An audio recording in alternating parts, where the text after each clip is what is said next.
ଯଶୋଦା କହିବା ହିସାବରେ ଡକ୍ଟରଙ୍କୁ ଡକ୍ଟର ସେ ପେପର ଏଇଠି କୋଉଠି ପଡ଼ିଥିବ। ତାପରେ ସେ ପେପରକୁ କାମିନୀଙ୍କ ନଜର ପଡ଼େ। ଆଉ ସେ କାମିନୀ ସେ ପେପରକୁ ଉଠେଇ ଚେକ୍ କରନ୍ତି ଆଉ କହନ୍ତି କି ଇଏ ତ ସବୁ କିଛି ଲାଗୁଛି ଇଏ ସବୁ ପ୍ରପର୍ଟି ପେପର ପରି ଲାଗୁଛି, କିନ୍ତୁ ଏମିତି କିଏ କରିବାକୁ ଚେଷ୍ଟା କରୁଛି। ତାପରେ ଯଶୋଦା କହନ୍ତି କି ଦେଖନ୍ତୁ ଡକ୍ଟର, ଆପଣଙ୍କୁ ଜାଣିବା ପାଇଁ ହେବ ଏସବୁ କିଏ କରୁଛି ଆଉ କାହିଁକି କରୁଛି। ତାପରେ କାମିନୀ କହନ୍ତି କି ଏସବୁ କାହା କାମ ମୁଁ ଠିକ୍ ଜାଣିଛି। କାମିନୀ ଯଶୋଦାଙ୍କ ପାଖକୁ ଆସି କହନ୍ତି କି ଇଏ ସବୁ ତମ ଝିଅ ଦୁର୍ଗାର କାମ। ତାପରେ ଯଶୋଦା କହନ୍ତି କି ଦେଖନ୍ତୁ ଆପଣ ମୋ ଝିଅକୁ ଭୁଲ ବୁଝୁଛନ୍ତି।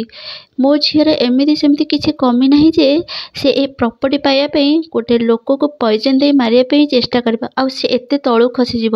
ତାପରେ କାମିନୀ କହନ୍ତି କି ଯଦି ତାର ସେମିତି କିଛି ଲୋଭ ନାହିଁ ତାହେଲେ ମୋ ନାତି ରାମ ପଛରେ କାହିଁକି ପଡ଼ିଛି। ତାପରେ ଯଶୋଦା କହନ୍ତି କି ମୋ ଝିଅ କାହା ପଛରେ ପଡ଼େନି, ନା ପଡ଼ିବ ନା ସେ ସେମିତି କିଛି ଭୁଲ କରିବ। କାମିନୀ କହନ୍ତି କି ଆଚ୍ଛା ତମ ଝିଅ ଉପରେ ଏତେ ବିଶ୍ୱାସ। ତାପରେ ଯଶୋଦା କହନ୍ତି କି ନିଜଠୁ ବି ଅଧିକ। ତାପରେ କାମିନୀ କହନ୍ତି କି ମୋତେ ଲାଗୁଛି ତମେ ତମ ଝିଅକୁ ଭଲ ଭାବରେ ଚିହ୍ନି ପାରିନ।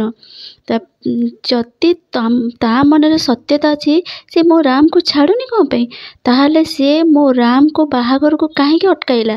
ତାପରେ ଯଶୋଦା କହିବେ କି ସେ ବାହାଘର ଅଟକାଇବା ପାଇଁ ଗୋଟେ ରିଜନ୍ ଅଛି। ତାପରେ କହିବେ କାମିନୀ କହିବେ କି ଆଚ୍ଛା ସେ ରିଜନ୍ଟା କ'ଣ ମୁଁ ଜାଣିପାରେ କି। ତାପରେ ଯଶୋଦା କହନ୍ତି କି କାହିଁକି ନା ସେ ରାମ କହିବାକୁ ଗଲା ସବୁ ଠିକ୍ ଯଶୋଦାଙ୍କ ପାଟି ଅଟକିଯାଏ ଆଉ ତାଙ୍କ ପାଟି ପୁରା ବନ୍ଦ ହେଇଯାଏ। ତାପରେ କାମିନୀ କହନ୍ତି କି କ'ଣ ହେଲା ସେ ରିଜନ୍ଟା କ'ଣ ମୁଁ ଜାଣିବାକୁ ଚାହୁଁଛି ପୁରା।